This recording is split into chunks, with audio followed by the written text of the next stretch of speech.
we are going to talk about Drop. And yeah, so Drop. Drop is it's a thriller. It's a thriller, and it's a film that kicks off, and the whole idea is that you meet the main character is a woman called Violet, who is a mother with a young son. She's a single mother. They go into the reasons why she's a single mother at some point in the film.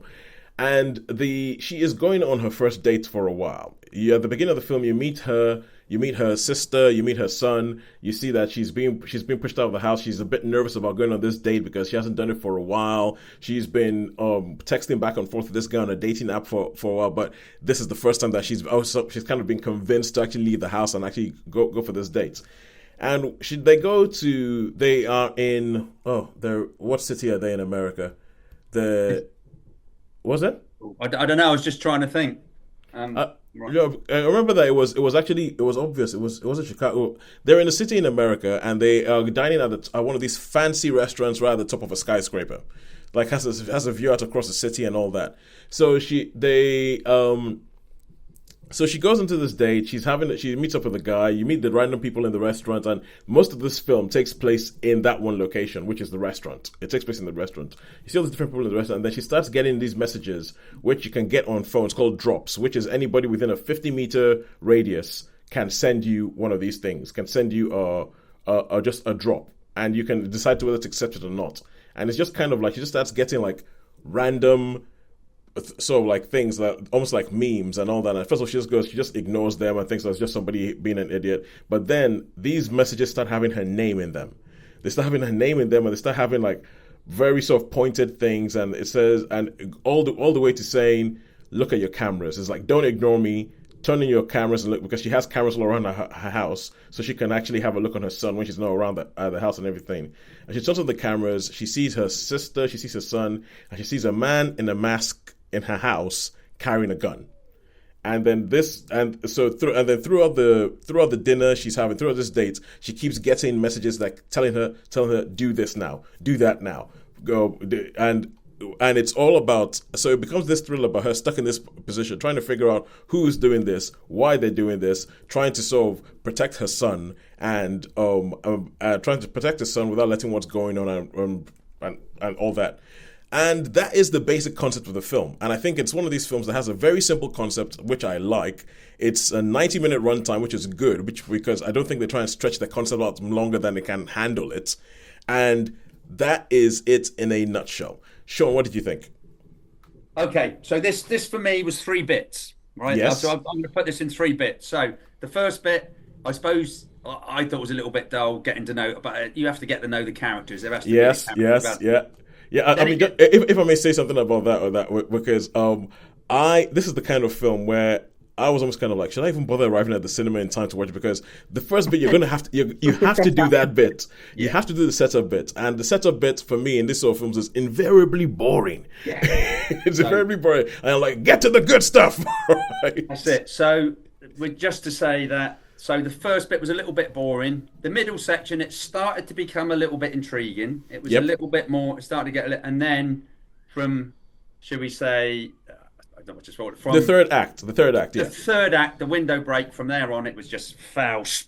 Just absolutely tanked. So you had boringness. This is a bit intriguing. And then patheticness. I could rant about this, the last act. And when I do a 1-minute rant, I'd love to do it now, because it's like, oh, come on. That is ridiculous. Okay, so the funny thing about this is that was almost exactly what I thought you'd think. I was watching it, I was going, yeah, the last bit of this film is so it's one of these films where okay, for instance, I was talking about they do the first scene of the film. They do a first scene of the film that is. The thing is, this sort of films, there's a way that they're going to go, and there's almost like, you almost kind of know the beats of the film that are going to happen. There's going to be a reveal of who's doing it at the end. That there's going to be a build-up of how they're going to get there. There's going to be the intrigue, which is going to try and find things up, there's going to be the boring bit at the beginning where they're getting to know the characters that you'd think, this doesn't care, get to the good stuff.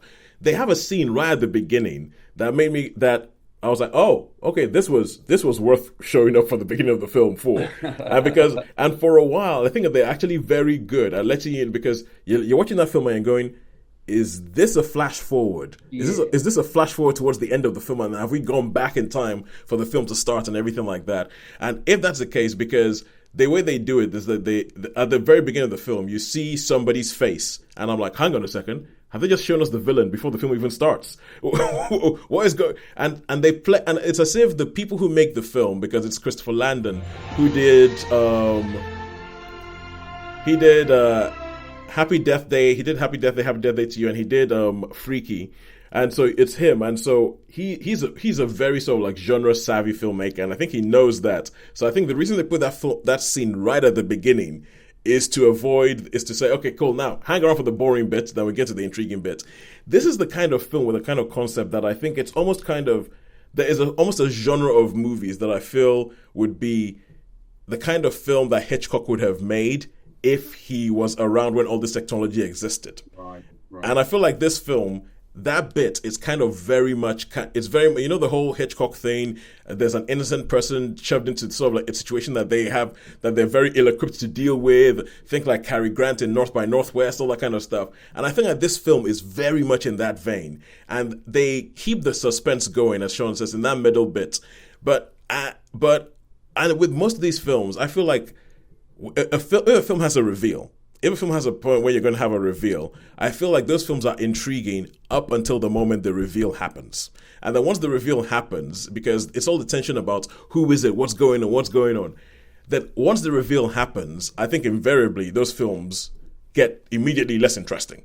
They immediately get less interesting because you know who did it, you know why they've done it, and then the film just has a problem of, okay, but how are we going to end? and then the film, and because it's like, well, we're in the cinema, it was supposed to be big and bombastic, we better do something big and bombastic. And I think that this film, it would have probably been a better film, although it would probably have been harder to justify to all the people who put up the money, if they had just kept everything in the restaurant, nice contained, pot boiler, build the pressure up, and everything like that and then it probably has like a denouement, which is just going to be like, people sat around and going, yeah, you got me, or something like that, like that kind of stuff. Like, and the way the film ends is kind of like they try and go for the big Hollywood action-y thing where there's people racing through streets and all that kind, and it's it's not as good as what comes before. It's not as good as it's not. It's not. It's not as good as. It's 3 acts, isn't it? Boring, intriguing, falls. For me personally, it just falls flat on its butt. And I will give you a minute's rant on that.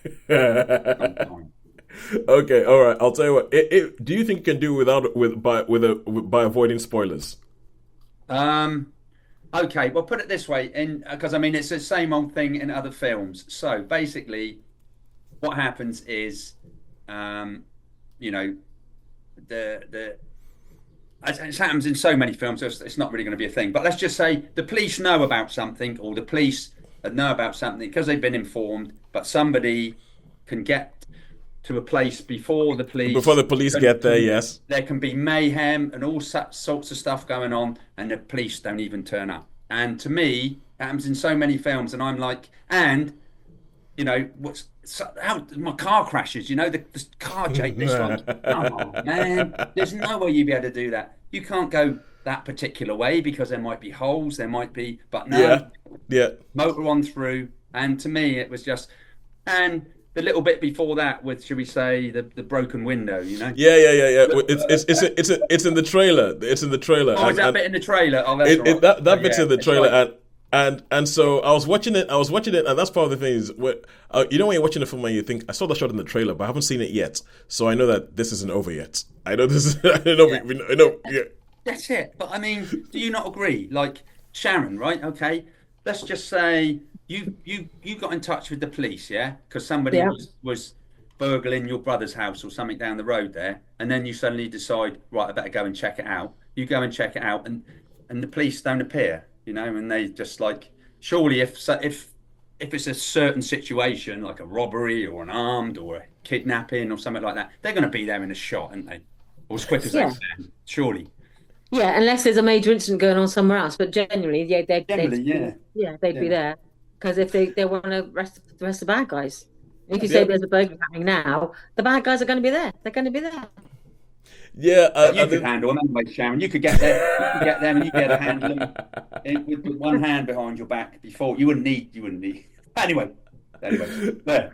Okay, so it's yes, I mean that all that stuff, yes. But I thought it was well constructed.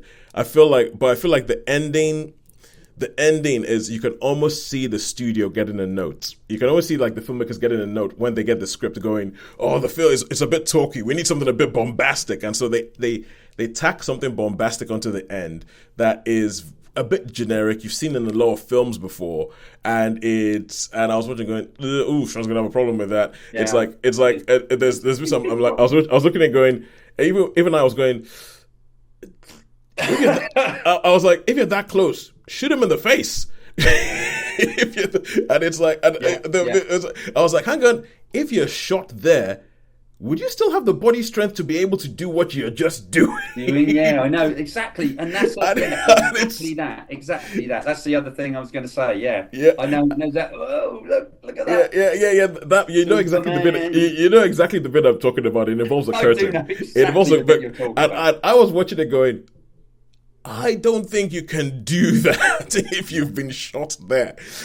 But up until that point, I think it was a really, really good film. Up until that point, I think it was a really good film. Really good performances from Megan Fahey and Brandon Sklenar, I believe that's how you say it.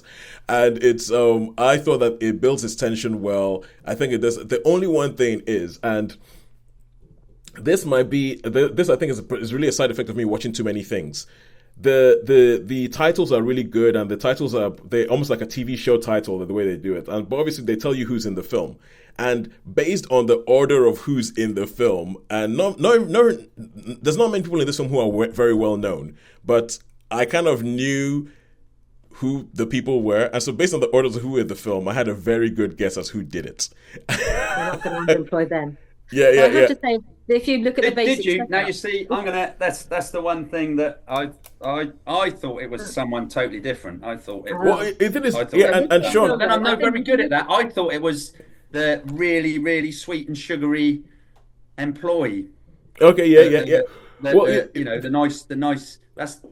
The thing is, I think that they do a good job of you trying to figure out who it is, and it could be a whole bunch of different people. They do a very good job of that. The problem is, I know who the people in the cast are, and based on the order of importance, I was like, so. So the thing is that you might not know who the actors are, but I might say, if you're going to watch this film, maybe keep your eyes shut during the credits at the beginning. Don't read them, because the order of actors kind of tells you the importance to the story. Let me put it that way. All right, cool. Anyway, we'll stop there. And I think, Sean, you have to head. I have to move. Yeah, I have to move, I suppose. But I mean, purely for the fact because I thought it was someone else than what it wasn't. So yeah. I mean, I guess. I don't know. I should really for it falling on us after 2, but it maybe had enough in that middle section to give it a low 3. Yeah, well, the thing is, and I'm exactly a star above you in that. I think it had enough to be a low 4, because I was really, really enjoying it up until the reveal, and then after the reveal, and because I kind of feel I think even in yeah. Well, the thing is that even in Hitchcock movies, which I think this is emulated to be, I think once you get to the reveal. After the reveal of what's going on, they kind of lose the point of the plot. They kind of they lose the motivation. So it's kind of like the final bit of this film where it goes a bit bombastic. That is Cary Grant hanging off around Mount Rushmore. It's kind of like that, because you have the reveal, you know what's going on, but it's just not done as well.